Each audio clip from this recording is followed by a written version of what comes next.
So when it comes to business funding versus personal funding, like how do you actually qualify for all of these different types of funding options? What does it take? How is personal funding different than business funding? What are some of the different things that underwriters take into account? So let's get rolling.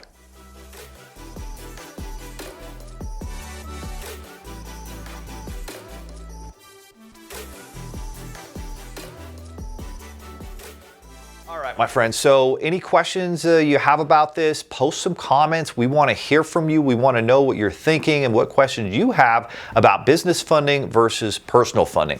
So first off, let's start with personal funding, right? If I'm qualifying for personal funding, what are some of the things I'm going to qualify for? Well, let's start with credit cards. If I want to qualify for new credit cards, hopefully a 0% interest rate up to as long as 21 months, which oftentimes we secure for clients, then the first thing I want to do is I want to make sure that my payments are on time, and I want to check my credit score and make sure it's at least above a 680.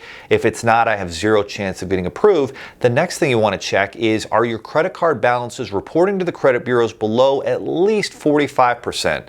So if I have a $10,000 credit card limit, I need that balance to be $4,500 or less on all of my credit cards, because that's what it's going to take to get an approval. Even if you have a 740 credit score, if you have high overall utilization, you've maxed out some cards, your odds of getting approved are way lower for any new credit cards.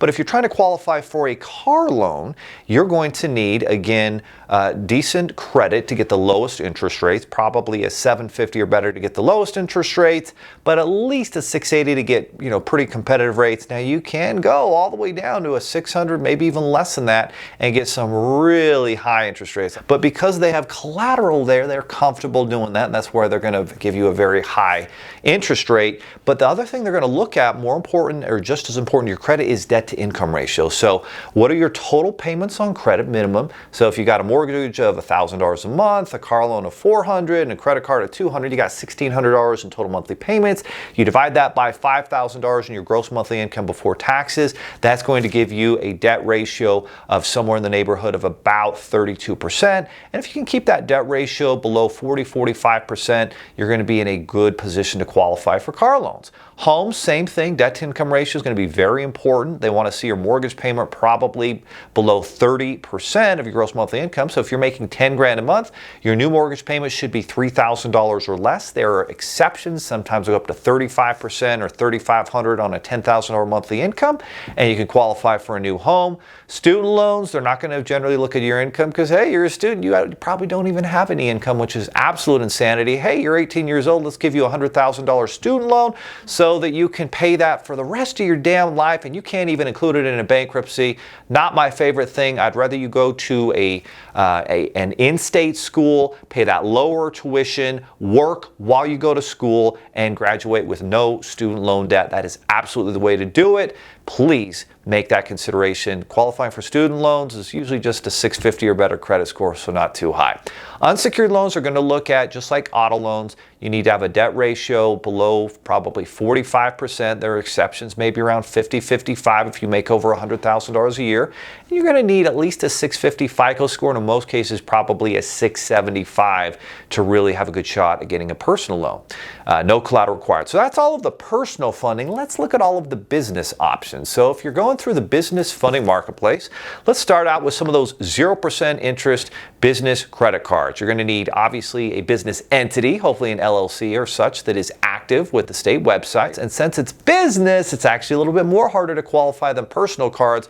You probably need that utilization down towards 30 to 35% and an even higher credit score of maybe a 730, 740 to have a good shot at getting a business credit card.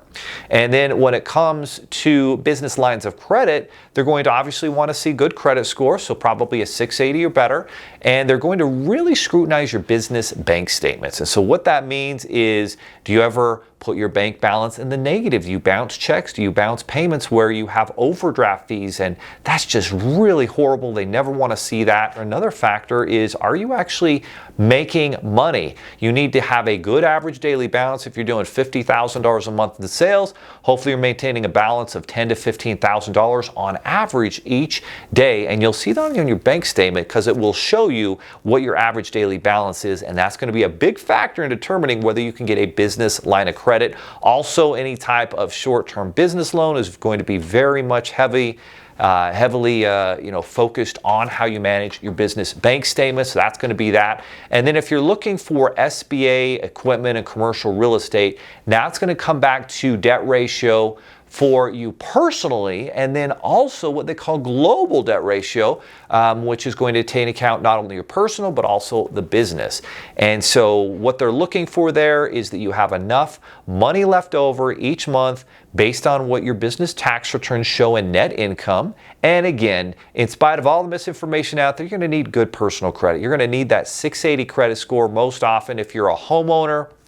That's going to make the lender feel more confident in lending to you, whether it's SBA, equipment, or commercial. So that, my friends, is business funding versus personal funding and what it takes to qualify for all of them. Hopefully this gives you a lot of tools and information so you can make great decisions to make sure you're qualifying for the best financing for your business and in your personal life. And we'll see you next time on the Seven Figures Funding channel.